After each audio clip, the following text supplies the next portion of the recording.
بسم الله الرحمن الرحيم. إذا وقعت الواقعة ليس لوقعتها كاذبة خافضة رافعة. إذا رجت الأرض رجا وبست الجبال بسا فكانت هباء منبثا وكنتم أزواجا ثلاثة فأصحاب الميمنة ما أصحاب الميمنة وأصحاب المشأمة ما أصحاب المشأمة والسابقون السابقون أولئك المقربون في جنات النعيم. ثلة من الأولين وقليل من الآخرين على سرر موضونة متكئين عليها متقابلين. يطوف عليهم ولدان مخلدون بأكواب وأباريق وكأس من معين لا يصدعون عنها ولا ينزفون وفاكهة مما يتخيرون ولحم طير مما يشتهون وحور عين كأمثال اللؤلؤ المكنون جزاء بما كانوا يعملون. لا يسمعون فيها لغوا ولا تأثيما إلا قيلا سلاما سلاما.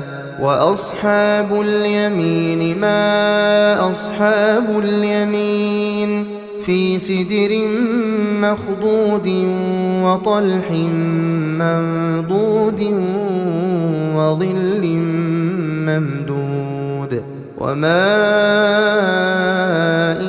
مسكوب وفاكهة كثيرة لا مقطوعة ولا ممنوعة وفرش مرفوعة.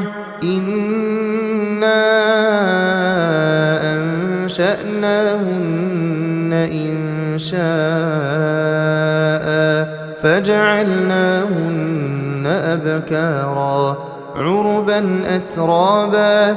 لأصحاب اليمين ثلة من الأولين وثلة من الآخرين. وأصحاب الشمال ما أصحاب الشمال في سموم وحميم وظل من يحموم لا بارد ولا كريم.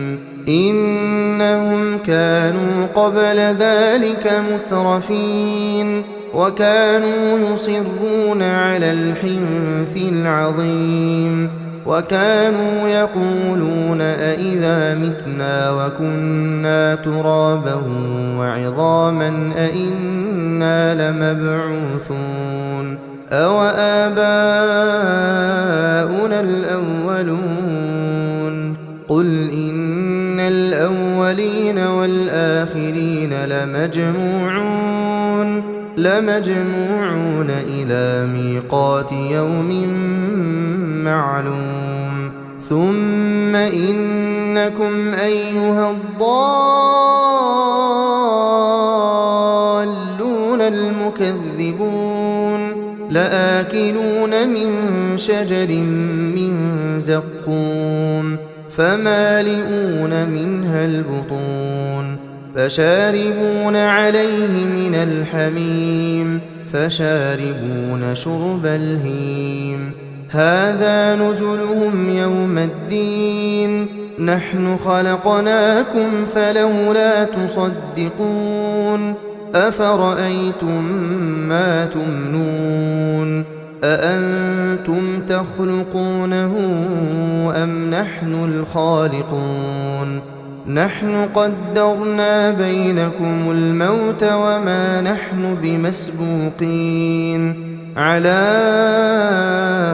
أن نبدل أمثالكم وننشئكم فيما لا تعلمون ولقد علمتم النشأة الأولى فلولا تذكرون أفرأيتم ما تحرثون أأنتم تزرعونه أم نحن الزارعون لو نشاء لجعلناه حطاما فظلتم تفكهون إنا لمغرمون بل نحن محرومون أفرأيتم الماء الذي تشربون أأنتم أنزلتموه من المزن أم نحن المنزلون لو نشاء جعلناه أجاجا فلولا تشكرون أفرأيتم النار التي تورون أأنتم أنشأتم شجرتها أم نحن المنشئون نحن جعلناها تذكرة ومتاعا للمقوين فسبح باسم ربك العظيم فلا أقسم بمواقع النجوم وإنه لقسم لو تعلمون عظيم إنه لقرآن كريم في كتاب مكنون لا يمسه إلا المطهرون تنزيل من رب العالمين أفبهذا الحديث أنتم مدهنون وتجعلون رزقكم أنكم تكذبون فلولا إذا بلغت الحلقوم وأنتم حينئذ تنظرون ونحن أقرب إليه منكم ولكن لا تبصرون فلولا إن كنتم غير مدينين ترجعونها إن كنتم صادقين فأما إن كان من المقربين فروح وريحان وجنة نعيم وأما إن كان من أصحاب اليمين فسلام لك من أصحاب اليمين وأما إن كان من المكذبين الضالين فنزل من حميم وتصلية جحيم إن هذا لهو حق اليقين فسبح باسم ربك العظيم